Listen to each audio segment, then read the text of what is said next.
The cold October wind cut through Ethan's coat as Arthur Harding, his boss, draped an arm around Sarah's waist, pulling her closer in the crowded restaurant. "You're still young," Arthur drawled, looking at Sarah over Ethan's shoulder. "You need a reliable man."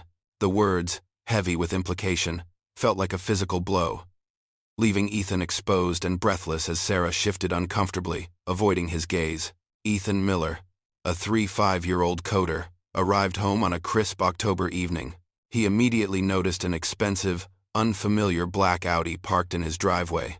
A tight knot formed in his stomach as he heard muffled voices from inside the house. He recognized Sarah's voice, then a deeper, unfamiliar male voice. Pushing the door open, Ethan called out a forced "honey." "I'm home," trying to sound normal. He found Sarah and Arthur Harding, his boss, in the living room. Arthur sat with an arm casually draped behind Sarah on the couch, exuding an air of ownership. Sarah introduced Arthur as her boss, her voice noticeably tight and strained. Ethan extended his hand to Arthur, who fixed him with a cold stare and refused to shake it. Arthur then stated he required Sarah's companionship for the weekend, his tone menacing. Ethan stood stunned, trying to process the veiled threat and the brazen demand. He looked to Sarah, searching for denial, but her downcast eyes and wrung hands confirmed his fears. Something within Ethan snapped. Years of quiet frustration began to boil over. He jabbed a finger into Arthur's chest, snarling for him to "Get out of my house." Arthur smirked, clearly enjoying Ethan's sudden outburst of anger. Arthur taunted Sarah about her little husband, further escalating the tension. Sarah pleaded for calm, insisting they talk about this like adults. The suburban streetlights, filtered through the bare branches of the oak tree in the front yard, cast long, wavering shadows across the concrete driveway. Ethan Miller pulled his 10-year-old Honda Civic into its usual spot, the engine ticking softly as he cut the ignition. The air was crisp, holding the metallic scent of late autumn and the faint, distant smell of someone burning leaves. It was a Tuesday evening in late October. The kind of Tuesday that usually meant leftovers and quiet television before an early bedtime. But tonight, something was different. An expensive black Audi, sleek and polished, sat angled across a portion of the driveway, blocking the path to the garage. It was new, clearly out of place among the older, more modest vehicles on their street. A knot, cold and hard, tightened in Ethan's gut. He recognized the make, the model. His boss, Arthur Harding, drove one just like it. He sat for a moment, the car silent around him, the only sound the faint hum of his own blood in his ears. He listened, muffled voices, a low murmur, and then Sarah's distinct, higher tone, drifted from inside the house. His hand hesitated on the door handle. This was not a business call. This was not a friendly visit. He pushed the door open, the familiar creak of the hinges louder than usual in the sudden silence of his car. He stepped onto the porch light illuminating a stray yellow leaf caught in a spiderweb near the frame. Taking a deep breath, he forced a casual, almost cheerful, tone into his voice. "Honey, I'm home." He stepped into the living room, the scent of expensive cologne hitting him before he even saw them. Sarah sat on the couch, her shoulders rigid, a half-empty glass of red wine on the coffee table in front of her. Beside her, his arm draped casually along the back of the cushion, sat Arthur Harding. Arthur, always impeccably dressed, had the calm, predatory look of a man who knew he owned the room, and perhaps everything in it. His posture was one of relaxed dominion, a physical assertion of presence that left no space for anyone else. Sarah's eyes, wide and startled, met Ethan's. A flicker of panic crossed her face before she quickly looked away. "Ethan," she said, her voice tight, a little higher than usual. "You're home early." She gestured vaguely towards Arthur. "This is Arthur Harding, my boss. Arthur. This is Ethan, my husband." Arthur didn't move from his position.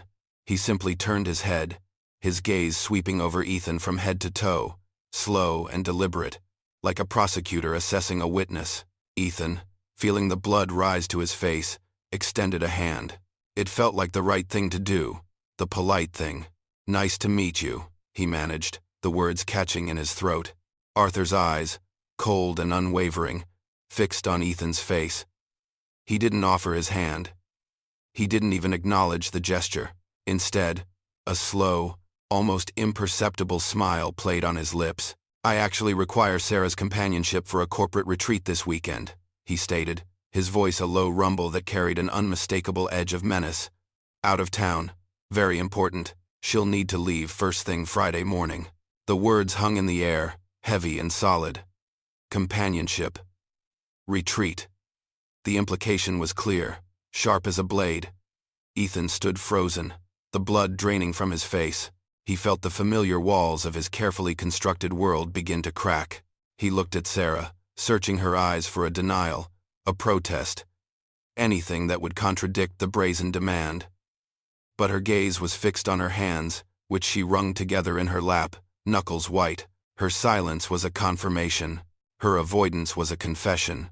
Something snapped inside Ethan. Years of quiet frustrations, of deferred dreams, of feeling invisible, boiled up. He felt a sudden, burning heat spread through his chest, replacing the earlier cold knot. He took a step forward, his hand clenching into a fist, then pointing a trembling, accusing finger at Arthur's chest. "Get out," he snarled, the word ripped from deep inside him. "Get out of my house." Arthur, far from being intimidated, simply smirked, a slow, satisfied curl of his lips, as if Ethan's anger was exactly what he had been waiting for. He leaned back against the couch, his arm still behind Sarah, and chuckled. "See? Sarah?" he said, his eyes still on Ethan but his words directed at her. "Your little husband gets so emotional." Sarah flinched at the taunt. "Please," she pleaded, finally looking up, her voice small. "Let's just talk about this like adults." Ethan let out a short, bitter laugh that felt alien in his own throat. The sound was dry, devoid of humor, more a rasp than an actual laugh. His gaze, still fixed on Arthur, flicked briefly to Sarah, then back. "Talk about what?" he asked, his voice low, each word chipped from ice. "The affair? Or your boss's incredible audacity, sitting in my living room, making demands about my wife?" Sarah's face crumpled. "It's not like that, Ethan," she started, her hands reaching out. But Ethan cut her off, his voice sharper now.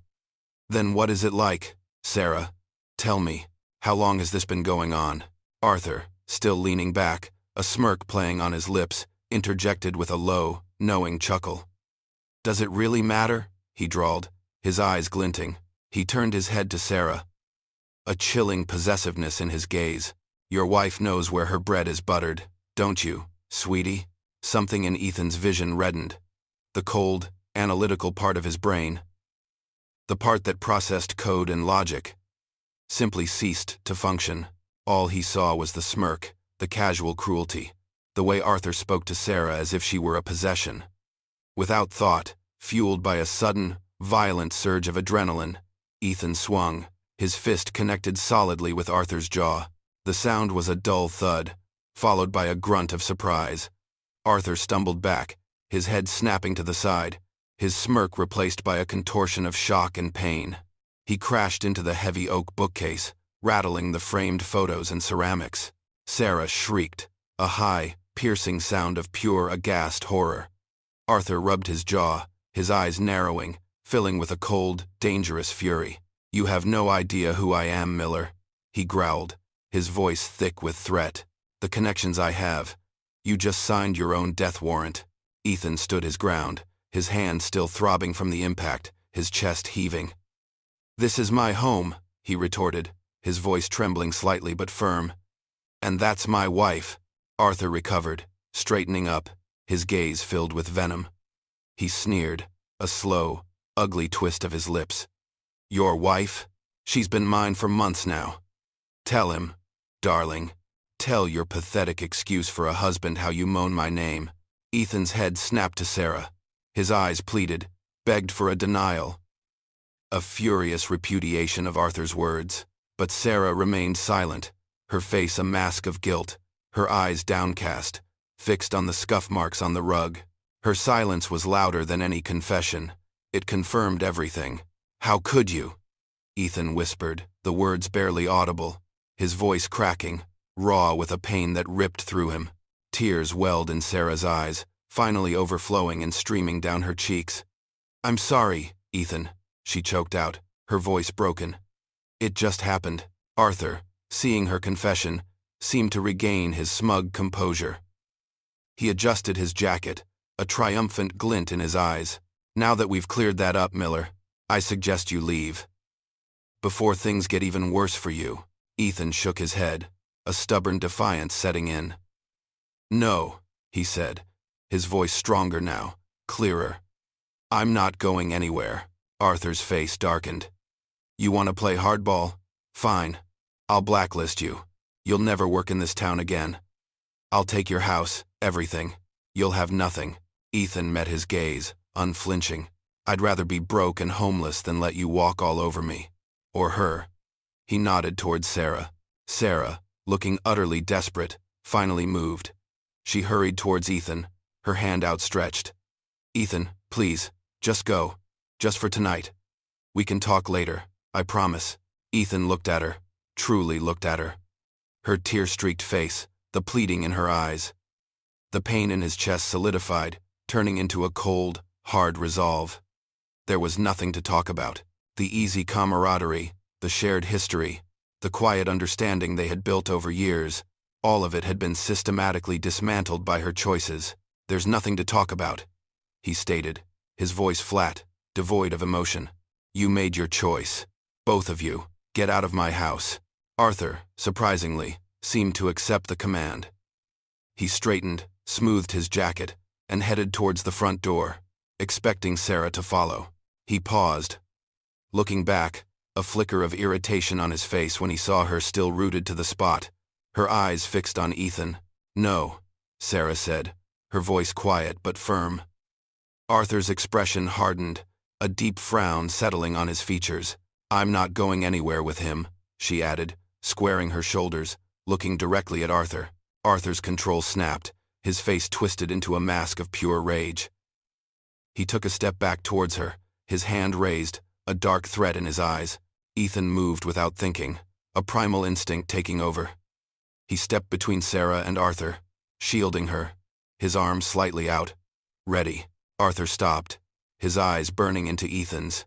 He clearly weighed his options, then, with a defeated snarl, turned and stormed out, slamming the front door with a force that rattled the glass in its frame. The adrenaline that had surged through Ethan's veins now drained away, leaving him feeling hollow and shaky. He leaned against the wall, his head heavy, the silence in the room deafening after the storm.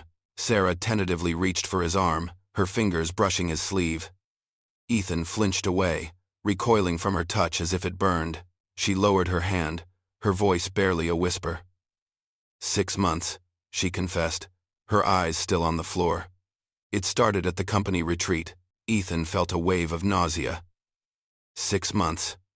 All those dinners, those quiet evenings, those shared jokes. All of it tainted. "So you threw away our marriage," he said, his voice flat. "For a cheap thrill at a company retreat? I love you, Ethan," she pleaded, her voice cracking, tears flowing freely again. "We can work through this. Please." He looked at her then, his gaze cold and steady. "No," he said, his voice resolute, each word a hammer blow. "I'm saying it's over. I want a divorce." He pushed himself off the wall. The throbbing in his hand, a dull echo of the pain in his heart. "I'll go to Dave's tonight. I expect you gone by tomorrow evening. Everything you brought into this house. Take it. Nothing else." Sarah lunged for him, grabbing his arm, her pleas desperate. "Ethan, please, just give me another chance. I made a mistake. A terrible mistake. But I love you." He gently but firmly detached her hand. His voice, though quiet, carried the weight of finality. "You already had your chance, Sarah. You threw it away. Goodbye." He walked out of the living room, past the coats hanging by the door, and out into the crisp, unforgiving October night, leaving his home and his marriage behind him. Ethan arrived at his brother Sam's modest apartment, feeling numb and utterly exhausted. He collapsed onto the worn couch, the silence a stark contrast to the previous night's chaos. He explained the bare facts of what happened to Sam, who listened quietly, offering support and a warm meal. The next day, Ethan went to collect his remaining belongings from the house, finding Sarah already gone. He initiated the divorce process, the impersonal legal paperwork, a crushing reminder of his shattered life. At Technova, whispers followed Ethan through the halls. He felt eyes on him everywhere he went.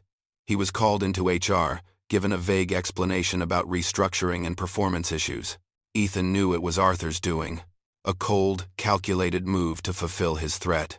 He left the office, briefcase in hand, the heavy weight of unemployment settling over him. His subsequent job applications were met with silence. Arthur's blacklist proved effective.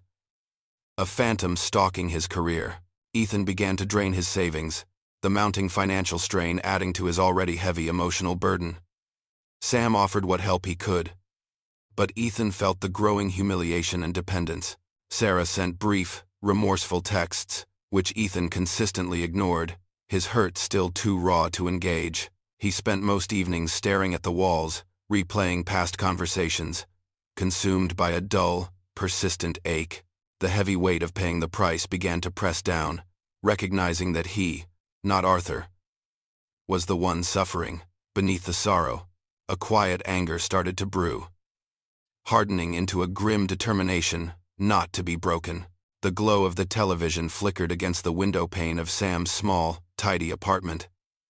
Ethan let himself in, the spare key feeling foreign in his hand. The air inside smelled of stale coffee and laundry detergent. Sam, his older brother by 2 years, looked up from a baseball game, his brow furrowed with concern. Ethan simply walked to the couch, a floral pattern worn thin in the middle, and collapsed onto it, the weight of the past 24 hours pressing down on him. "Rough night, huh?" Sam asked, his voice gentle. Ethan nodded, closing his eyes, the image of Sarah's guilty face still burning behind his lids. He explained it all, in clipped, emotionless sentences, leaving out the parts that still made his stomach churn. The Audi, the voices, Arthur's smirk, the punch, Sarah's confession, the divorce. Sam listened, his gaze steady, occasionally nodding. When Ethan finished, Sam simply said, "Dinner's in the oven." Pot roast. He ate the meal, the rich, savory taste a distant sensation on his tongue. The warmth in his stomach was a small comfort against the chill that had settled deep in his bones. Sam didn't offer advice, didn't preach. He just offered a quiet presence, a solid anchor in a world that had suddenly become fluid and terrifying. The next morning, the October sun, pale and watery, filtered through the living room curtains. Ethan drove his Civic back to the house. The Audi was gone. Sarah's car was gone too. The house felt hollow, an empty shell.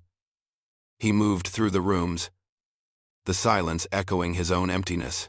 He picked up his remaining clothes, a few books, his old college t-shirts that Sarah always joked he'd never throw out.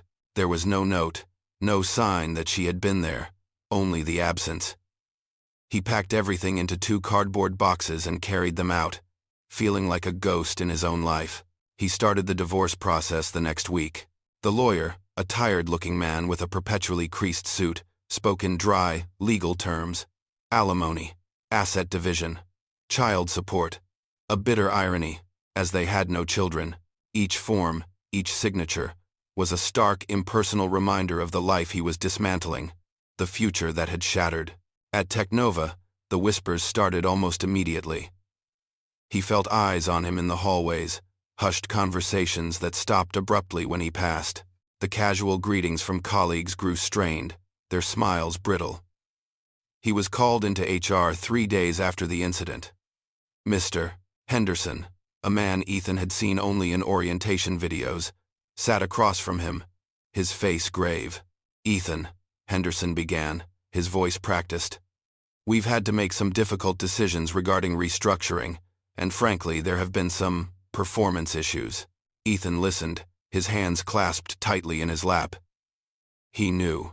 He saw Arthur's face in Henderson's vague words, heard the echo of his threats. "Performance issues," he repeated flatly. "Or is this about me punching Arthur Harding in my living room?" Henderson's face tightened. He cleared his throat, avoiding Ethan's gaze. We regret to inform you that your employment with Technova is terminated, effective immediately. He handed Ethan a severance package envelope, thin and insulting. He walked out of the office, his briefcase feeling suddenly heavy, an obsolete symbol of a career that had just ended. The crisp autumn air outside, once invigorating, now felt sharp, cutting. The weight of unemployment settled over him, a cold, suffocating blanket. He started applying for jobs right away. Days turned into weeks. Weeks into a month. Each application, each carefully crafted cover letter, disappeared into a void. No calls for interviews, no polite rejections, just silence. Arthur's blacklist was effective, a phantom limb that reached across the city, choking off every opportunity. It was a cold, calculated move, executed with chilling precision. His savings account, once a comfortable cushion, began to drain. Rent, groceries, the lawyer's fees. Each expense chipped away at his dwindling funds. The financial strain layered itself onto his emotional burden, a persistent, dull ache in his chest. Sam offered what he could, a 20 here, a 50 there. But Ethan felt the growing humiliation, the dependence grating against his pride. Sarah sent texts occasionally, short, remorseful. "I'm so sorry, Ethan. I miss you. Can we talk?" He read them, then deleted them without replying. The hurt was still too raw, too fresh, to allow any sliver of communication. The wound festered, refusing to heal. Evenings were the worst. He'd sit on Sam's couch, staring at the painted walls, replaying the conversations, the confrontations, every detail of that brutal night. The humiliation, the betrayal, the loss. He knew he was paying the price. But it was his price, not Arthur's, not Sarah's. A quiet anger, slow and persistent like a Midwestern winter, began to brew beneath the sorrow. It wasn't the explosive rage that had led him to punch Arthur, but something colder, more determined. He wouldn't be broken. He couldn't. Months drifted by, each one a relentless grind against the current of his misfortune. Ethan took on a series of odd jobs, painting fences for neighbors, delivering packages for a local shop. Anything to earn a few dollars and keep his head above water. His once valued coding skills felt distant and irrelevant, his professional life completely derailed by Arthur's machinations. He began selling off non-essential belongings, feeling a sharp pang of loss and humiliation with the departure of each item. Christmas arrived and passed, a hollow, cheerless echo of past family holidays, devoid of any joy. Ethan grew increasingly withdrawn, actively avoiding his old friends, ashamed of his drastic change in circumstances. He experienced a particularly crushing day when his old car broke down, followed by a promised odd job falling through. Sitting alone in a local diner, nursing a cold cup of coffee, he felt utterly defeated, tears pricking at his eyes. A kind waitress, Martha, noticed his despair and, without a word, offered him a free slice of apple pie. She shared a brief anecdote about her own past struggles, creating an unexpected, tender moment of connection. Ethan found himself opening up slightly, a small crack appearing in his hardened, defensive shell. He started volunteering at a local community center, teaching basic computer skills to older residents. There, he met an older gentleman named Mr. Henderson, a retired engineer, who recognized Ethan's dormant potential. Mr. Henderson encouraged Ethan to keep his technical skills sharp, suggesting he explore open-source projects. Ethan began spending his evenings coding again, slowly rediscovering his passion, a small flame rekindling within him. He gradually learned to appreciate the small victories, finding quiet satisfaction in the act of meaningful work. The early winter days bled into a gray, unforgiving spring. The chill of October had given way to months of scraping by. Ethan took on anything that paid. He painted Mrs. Albright's picket fence a stark white, the fumes clinging to his clothes for days. He delivered dry cleaning for Mr. Henderson at the corner shop, his old Civic groaning under the weight of suits and dresses. His hands, once accustomed to the soft click of a keyboard, grew calloused and rough. His coding skills, once the foundation of his identity, felt distant, irrelevant. The career path he had meticulously built for 15 years was gone, overgrown with weeds and forgotten. He sold things. His old guitar, a gift from Sam for his 20th birthday. a collection of first-edition science fiction novels he'd cherished. His spare monitor, each item fetched a fraction of its worth, each sale a tiny amputation. The pang of loss was sharp, a reminder of the life he no longer had. Christmas arrived, a cruel mockery of joy. Sam invited him over, but the festive lights and the forced cheer felt suffocating. He saw families laughing, heard carols playing, and remembered the Christmases with Sarah, the intricate dance of gift wrapping, the smell of pine and baking cookies. He ate Sam's pot roast, the same dish he'd eaten on that first night, and felt nothing but a hollow ache. He started avoiding his old friends, turning down phone calls, ignoring texts. The shame was a thick shroud. He couldn't face their pity, couldn't explain how he'd gone from a promising software engineer to a handyman with dirty fingernails. Isolation became his default state, a grim comfort. One cold, sleety afternoon in March, everything seemed to conspire against him. His Civic coughed and sputtered, finally dying on the side of the road, a plume of smoke rising from under the hood. He walked 3 miles in the freezing drizzle, only to find the landscaping job he'd been promised had been given to someone else. He stood in the damp mud, watching the other man rake leaves, and felt a profound, bone-deep weariness. He ended up in a diner, the kind with sticky menus and chipped mugs, the fluorescent lights humming overhead.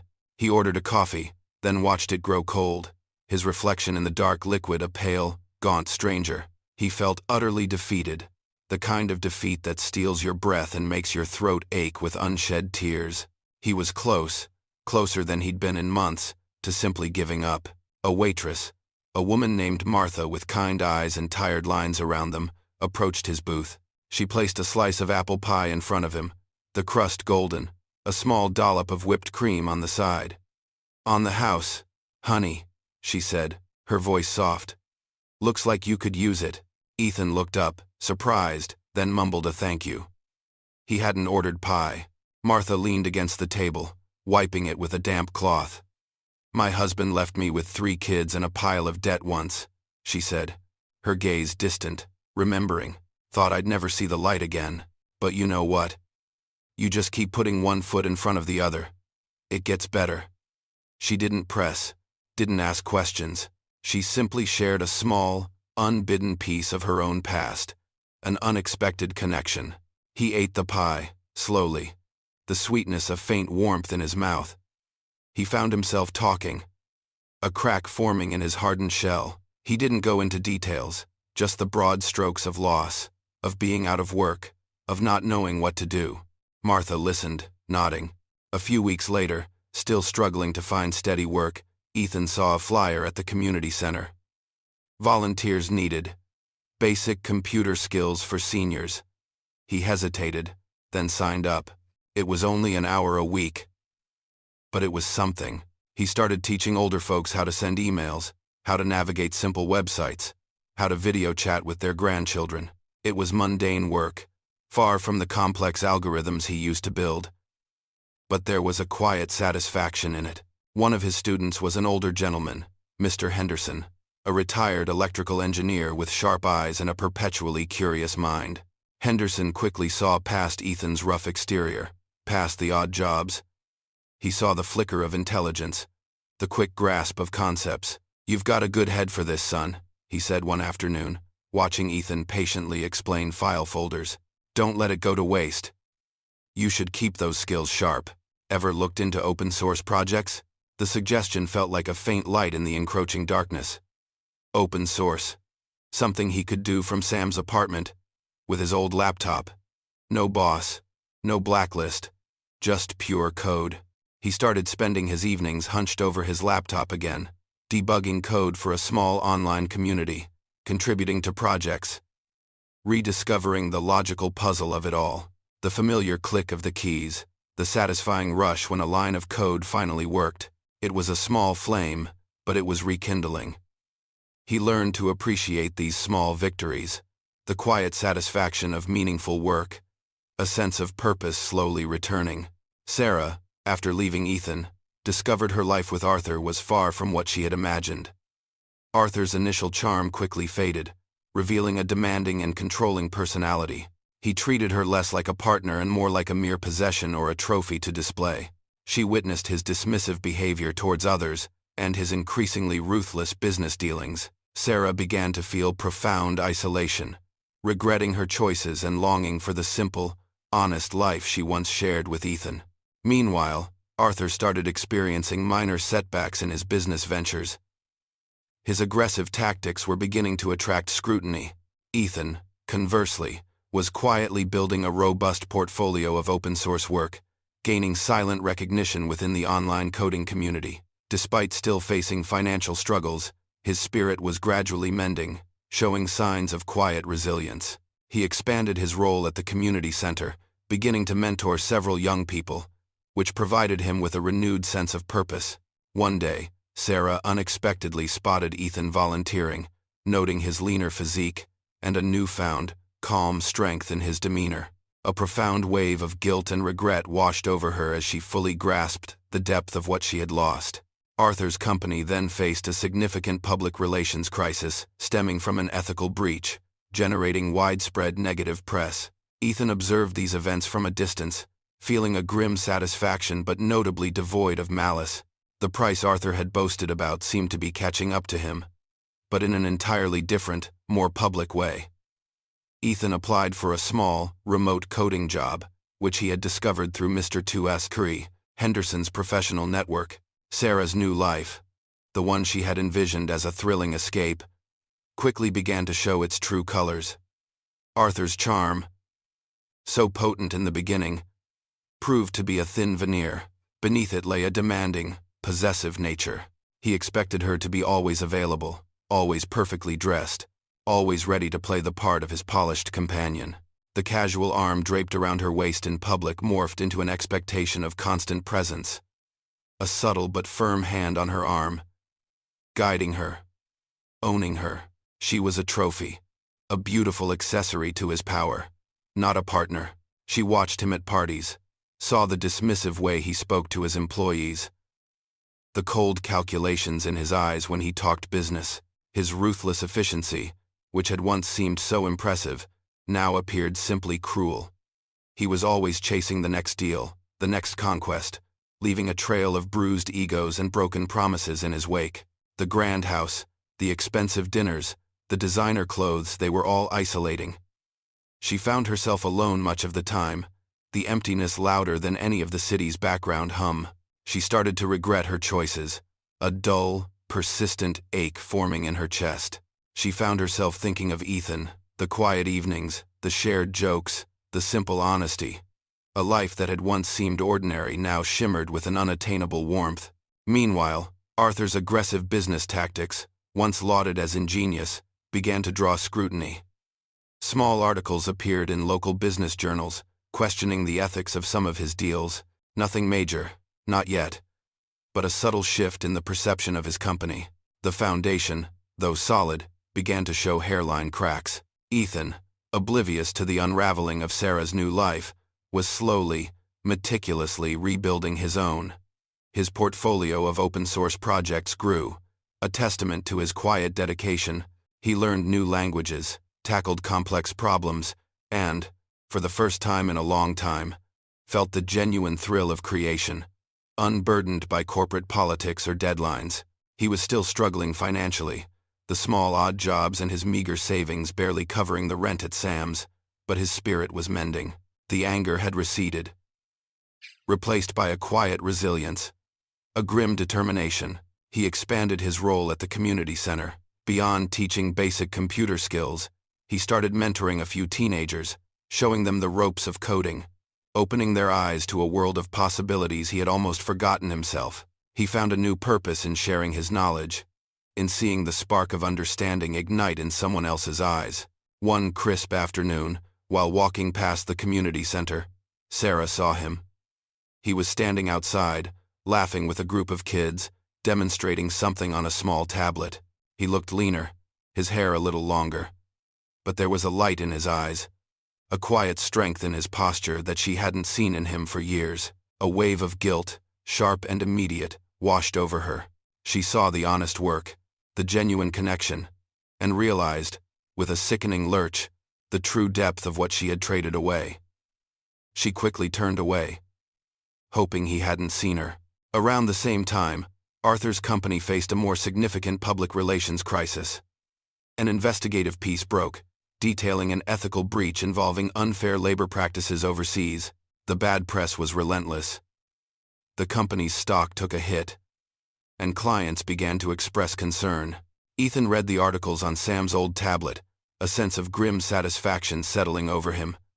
No malice, not truly, just a quiet acknowledgement that the price Arthur had boasted about, the one Ethan had been paying alone, was now catching up to Arthur in a different, more public way. The world had a way of balancing the scales.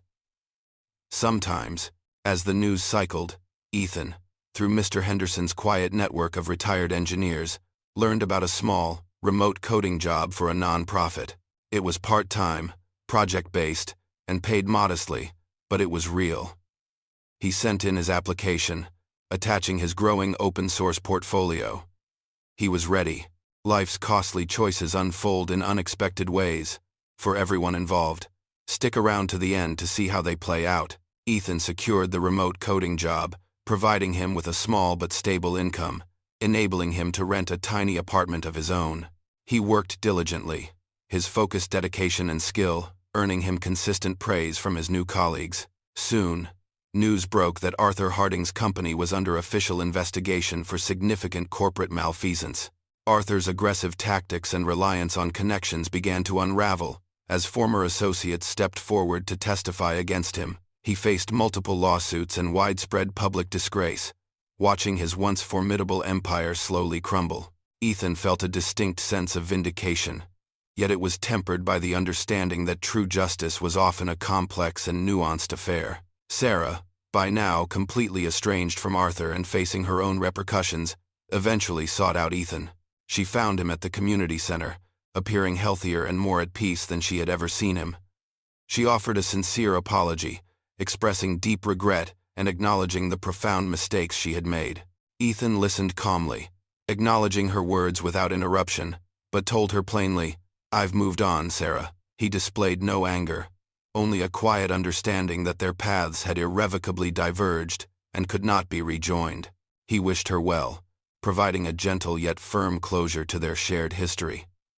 Sarah left, clearly recognizing that the man she had cast aside had found his own strength and purpose independently of her. Ethan redirected his focus towards his new work, his community involvement, and the quiet satisfaction of rebuilding his life. He came to realize that his own integrity was the one invaluable thing Arthur could never strip from him. The remote coding job, a lifeline tossed to him by Mr. Henderson's quiet advocacy, provided Ethan with a steady, if modest, income.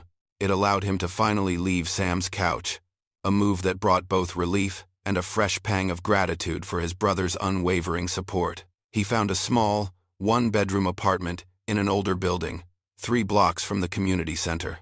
The floors creaked, and the paint was peeling in a few spots, but it was his.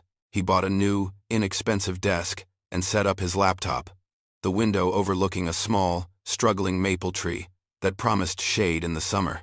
He worked diligently, focused and dedicated. The nonprofit's mission resonated with him, and the code was challenging in a way that felt fresh and stimulating. His contributions were noticed, earning him quiet praise from his project lead. He was good at this, he remembered. He was really good at this. Then, the news broke. It started as a trickle, then a flood. Arthur Harding's company, Technova, was officially under investigation for corporate malfeasance. The headlines were everywhere. Local papers, then national business journals, aggressive tactics, dubious accounting. Offshore shell companies, the connections Arthur had boasted about, the ones that were supposed to protect him, began to unravel. Former associates, feeling the pressure, stepped forward, testifying against him. Lawsuits piled up. The public disgrace was swift and brutal.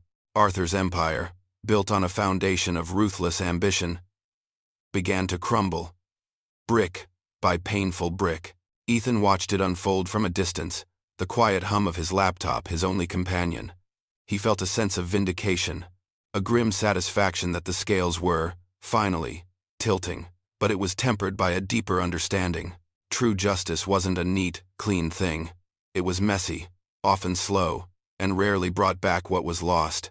The man who had walked into his home and shattered his life was getting his comeuppance, but it didn't bring back the years, the trust, the quiet comfort of his old life. One afternoon, as Ethan was leaving the community center after his weekly mentoring session, he saw her, Sarah. She stood by the entrance, her shoulders slumped, her gaze fixed on the worn bricks. She looked tired, thinner, and the expensive clothes she wore seemed to hang on her, rather than adorn her. The vibrant glow she'd had with Arthur was gone, replaced by a dull emptiness. She looked up as he approached, her eyes meeting his. A flicker of something sadness, regret, maybe a touch of fear crossed her face. "Ethan," she said, her voice soft, tentative. He stopped a few feet from her, his hands tucked into his pockets. He saw himself in the reflective glass of the door, looking leaner, his hair neatly trimmed, a quiet calm in his eyes that had been absent for a long time. "I'm so sorry," she began, the words tumbling out, laced with genuine remorse. "For everything. I made such a terrible mistake. I see that now." Her gaze dropped to her hands, clasped tightly in front of her. "I know it doesn't change anything, but I needed to say it." Ethan listened, his expression unreadable.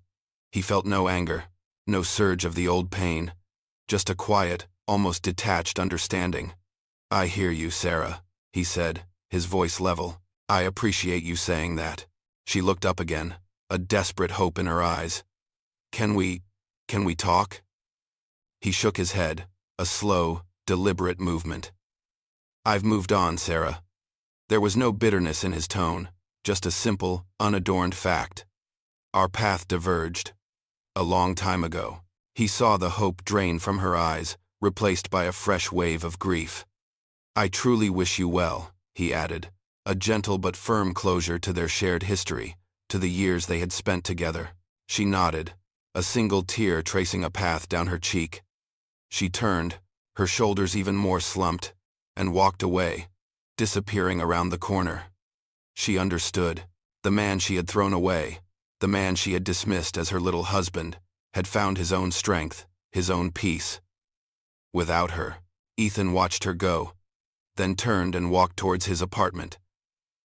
The setting sun casting long shadows across the pavement. He focused on his work, his community, and the quiet satisfaction of rebuilding, piece by painstaking piece. He realized then that Arthur couldn't take everything, his integrity, his ability to build something new from the wreckage. That was the one thing Arthur couldn't touch. That was his. A year after the upheaval, Ethan was thriving in his remote coding job, contributing to meaningful open-source projects. He had fostered strong friendships at the community center and among his online professional colleagues. His small apartment, though modest, truly felt like a home. Filled with his books and personal touches, he no longer felt the gnawing resentment or the need for any form of revenge against Arthur Harding. News confirmed Arthur Harding's conviction on multiple counts, his name now synonymous with corporate greed. Ethan heard the news, registered it with a brief thought, then moved on. Arthur's fate no longer his burden. He reflected on the price he had paid, the heartache, the profound loss, and the intense struggle he endured. He acknowledged the immense personal growth that had emerged from facing rock bottom. Ethan understood that morality extended beyond simple right and wrong, encompassing how one carries oneself through life's storms. He found a quiet strength in his newfound independence, his self-reliance, and a renewed sense of purpose. On another crisp October evening, Ethan took a walk, appreciating the vibrant autumn colors around him. He felt a profound, quiet peace, a sense of having weathered the storm and emerged genuinely stronger. He thought about the woman he once loved, not with anger, but with a distant sadness for what was irrevocably lost. He recognized that his life was irrevocably changed, but he had discovered a new kind of happiness, authentic and hard-won. Ethan looked towards the horizon, ready for whatever quiet, honest life the Midwest had to offer him next. A year had passed since the night his world fractured. Ethan sat at his desk in his small apartment, the soft glow of his monitor illuminating the stack of books beside it.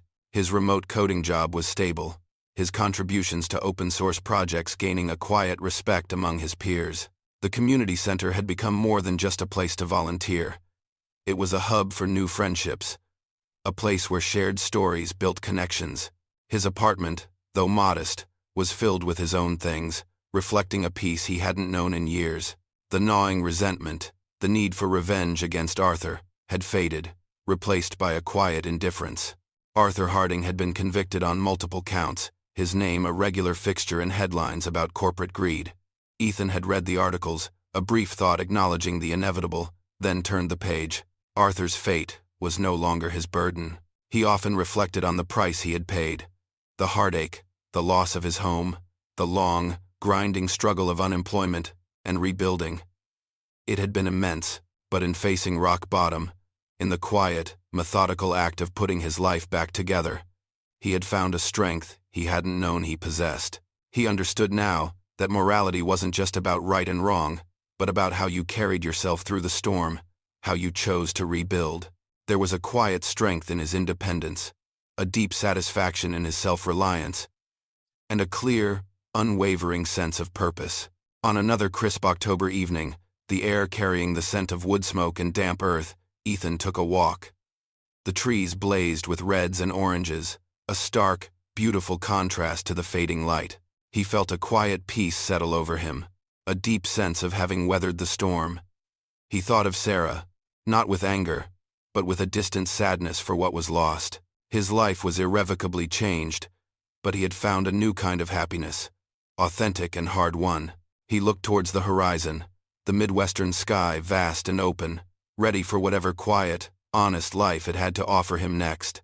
A year had passed since the night his world fractured. Ethan sat at his desk in his small apartment, the soft glow of his monitor illuminating the stack of books beside it.